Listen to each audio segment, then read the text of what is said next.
हाल ही में बाजार से करीब 1 लाख करोड़ रुपए गायब होने की खबर ने काफी हलचल मचाई है। जी हाँ, ये कोई मतलब हवाई बात नहीं, बल्कि आरबीआई का एक सोचा समझा कदम है। बिल्कुल। हमारे पास जो स्रोत हैं वो इस कदम के पीछे की कहानी और इसके असर की अलग-अलग परतें खोलते हैं।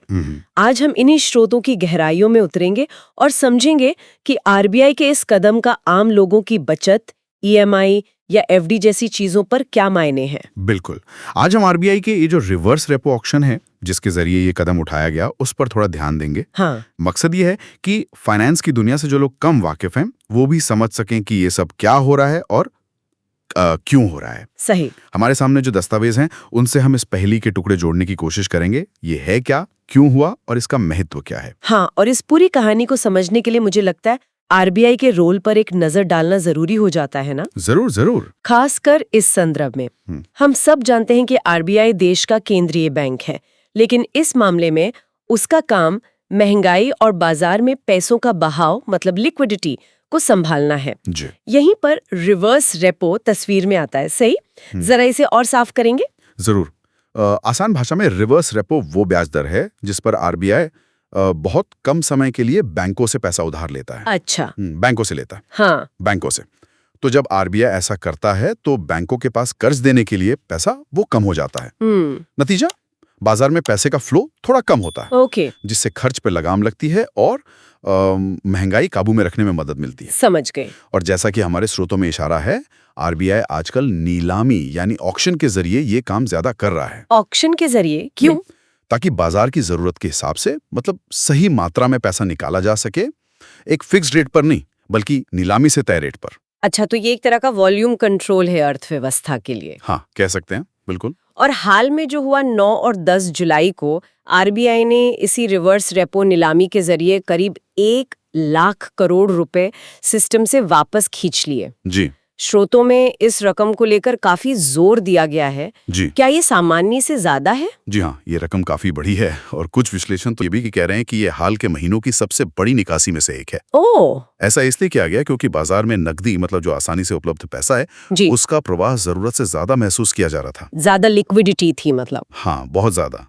एक स्रोत के मुताबिक इससे छोटी अवधि की ब्याज दरों में काफी उतार चढ़ाव आ रहा था जो आरबीआई को पसंद नहीं। अस्थिरता। जी। साथ ही महंगाई दर अभी भी चिंता का विषय बनी हुई है। उसे काबू में रखना आरबीआई की प्राथमिकता है। हाँ, वो तो है। तो ये नीलामी एक साफ संकेत है कि आरबीआई अब पैसों के बहाव को लेकर थोड़ी सख्ती बरत रहा है। ये सब तो ठीक है, लेकिन सबसे बड़ा सवाल जो शायद हर कोई सोच रहा होगा, इसका मेरी जेब पर क्या असर पड़ने वाला है। हाँ हाँ, जो लोग ईएमआई भर रहे हैं या एफडी में पैसा लगाने की सोच रहे हैं, उनके लिए क्या? ये बहुत अहम सवाल है और स्रोतों में इसके कई संभावित असर बताए गए हैं। पहली बात, लोन और ईएमआई। हाँ, जब बैंकों के पास पैसा कम होता है तो वो लोन देने में थोड़ा हिचकिचा सकते हैं सही। या फिर ब्याज दरें बढ़ा सकते हैं।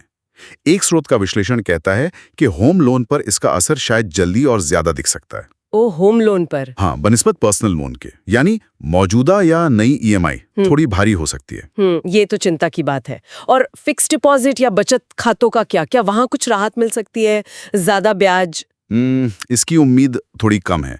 देखिए, जब बैंकों को आसानी से आरबीआई से अच्छा ब्याज मिल रहा हो या उनके पास फंड की कमी हो, सही पकड़ा, वो ग्राहकों को एफडी पर ज्यादा ब्याज देने में खास दिलचस्पी नहीं दिखाते।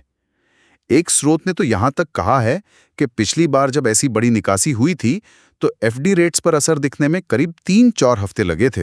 अच्छा, तो तुरंत नहीं होता? हाँ, थोड़ा टाइम लगता है और शेयर बाजार पर भी इसका असर दिख सकता है। वो कैसे? बाजार में नकदी कम होने से निवेशक थोड़ा सतर्क हो जाते हैं, मतलब शायद थोड़ी बिकवाली देखने को मिले। ओके, म्यूचुअल फंड निवेशकों के लिए भी कुछ खास ध्यान देने वाली बात? हाँ, खासकर वो लोग जिन्होंने लिक्विड या शॉर्ट टर्म डेट फंड में निवेश किया है। अच्छा, डेट फंड्स। जी, क्योंकि ये फंड्स छोटी अवधि की ब्याज दरों से सीधे जुड़े होते हैं, तो उनमें हल्का उतार चढ़ाव देखने को मिल सकता है। तो कुल मिलाकर आरबीआई का ये कदम भले ही बड़े स्तर का लगे, इसका सीधा असर हमारी बचत और निवेश की योजनाओं पर पड़ता है। अच्छा, तो ये सिर्फ बड़े बैंकों का खेल नहीं, इसका सीधा असर आम आदमी की प्लानिंग पर है। बिल्कुल। ये बात वाकई गौर करने वाली है। पर आरबीआई ये सब करता क्यों है? मतलब अर्थव्यवस्था को थोड़ा ठंडा करने की क्या जरूरत आन पड़ी? देखिए, आरबीआई का सबसे बड़ा लक्ष्य है आर्थिक स्थिरता। स्टेबिलिटी। हाँ। हाँ, अगर बाजार में बहुत ज्यादा पैसा हो तो चीजें महंगी होने लगती हैं, मतलब महंगाई बढ़ जाती है। सही। और अगर पैसा बहुत कम हो तो ग्रोथ रुक सकती है। हम्म। तो आरबीआई रिवर्स रेपो जैसे उपायों से अर्थव्यवस्था का तापमान वो सही बनाए रखने की कोशिश करता है। एक बैलेंस बनाने की हाँ, कोशिश। एक संतुलन। हम्म। ये न सिर्फ महंगाई रोकता है बल्कि रुपए को स्थिर रखने और देश की आर्थिक तरक्की को टिकाऊ बनाने में भी मदद करता है। स्रोतों में इस संतुलन साधने की चुनौती का बार-बार जिक्र है। तो अगर मैं इसे संक्षेप में समझूं, जो व्यक्ति ईएमआई भर रहा है, एफडी में निवेश कर रहा है या एसआईपी चला रहा है, उसके लिए आरबीआई क्या कर रहा है, इस पर कान लगाए रखना फायदेमंद है ना? बिल्कुल सही। क्योंकि ये फैसले हमारी जेब पर सीधा असर डालते हैं। बिल्कुल सही कहा। ये जानकारी अपने वित्तीय फैसले सोच समझ कर लेने में काफी मददगार साबित हो सकती है। तो अगली बार जब रिवर्स रेपो ऑक्शन या लिक्विडिटी एडजस्टमेंट जैसे शब्द सुनाई दें, तो उम्मीद है कि अब हम सिर्फ सुनेंगे नहीं बल्कि समझेंगे भी कि पर्दे के पीछे क्या चल रहा है और इसका हमारे पैसों से क्या लेना देना है। हाँ, ये उम्मीद रखनी चाहिए। ये सिर्फ आर्थिक शब्दावली नहीं, हमारी रोजमर्रा की आर्थिक सेहत से जुड़ा मामला है। जी बिल्कुल।